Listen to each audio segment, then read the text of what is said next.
Қазақ халқының ұлы ақыны Абайдың туғанына 175 жыл толады деп бүкіл еліміз тойлағалы жатыр. Дайындалып жатыр соны өткізуге. Ал сендердің дайындықтарың қандай? Біз атамыздың қара сөздерін оқып, өлеңдерін жаттап, олардың мән мағынасын түсініп, ұғынып, өзіміздің өмірімізді бағдаршам ретінде ұстануға тырысып жатырмыз. Абайдың 38-ші қара сөзінде күллі адам баласын қор ететін 3 нәрсе бар. Одан қашпақ керек депті. Ол қандай нәрселер? Оның ең біріншісі бұл надандық. Надандық дегеніміз білім мен ғылымның жоқтығы. Ондай адамдар кез келген жамандыққа барады. Сондықтан біз ондай адамдардан алшақ болуымыз керек. Екінші, еріншектік. Күллі дүниедегі өнердің дұшпаны.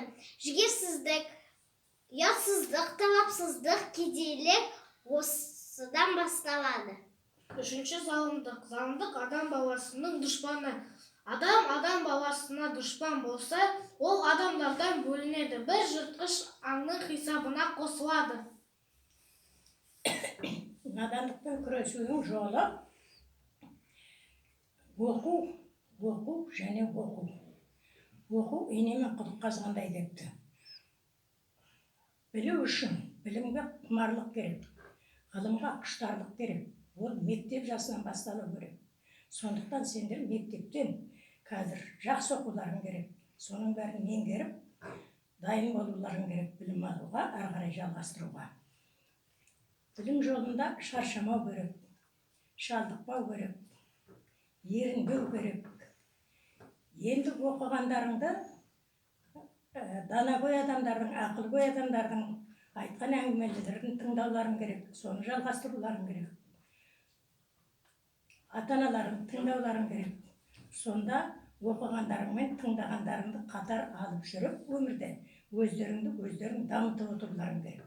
Сонда ғана сендер сауатты, саналы, білімді азамат болып шығасыңдар.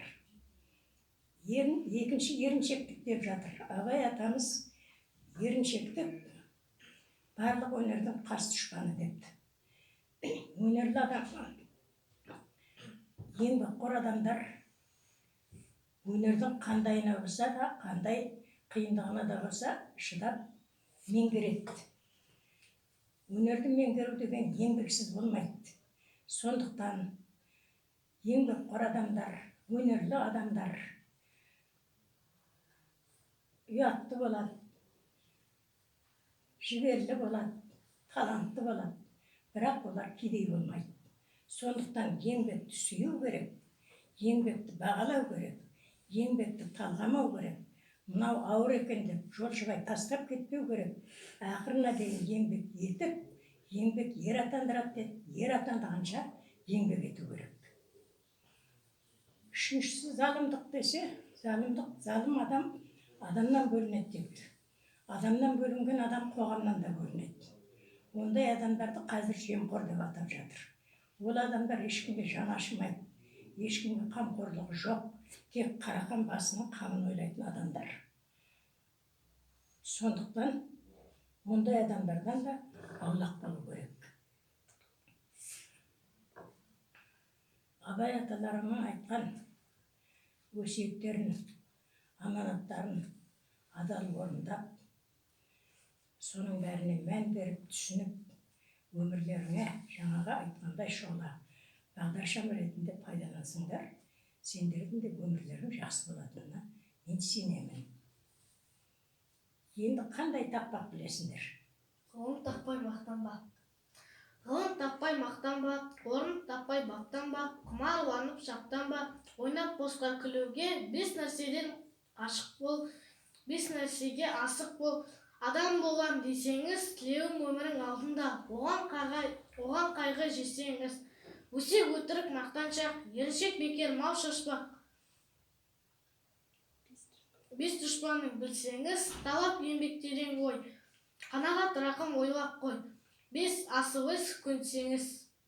ақ киімді денелі ақсақалды, соқыр мылқау танымас тірі жанды, үсті басы ақ қырау түсі суық, басқан жері сықырлап келіп қалды. Демалысы үскірік аяз бен қар, кәрі құдан қыс келіп әлек салды. Ұшпадай бөркін киген оқ шырайтып, аяз біне қызарып ажарланды. Бұлттай қасы жауып екі көзін, басын сіліксе қар жауып мазаңда алды. Бораңдай бұрт құсақ қиытып долданғанда, алты қанат ақ орда үй шайқалды. Жарайсыңдар балалар. Міне сендердің де дайындықтарың өте жақсы екен. Абай аталарыңның мұраларына адал болыңдар, аманатын орындауға шамаларың келгенше тырысыңдар.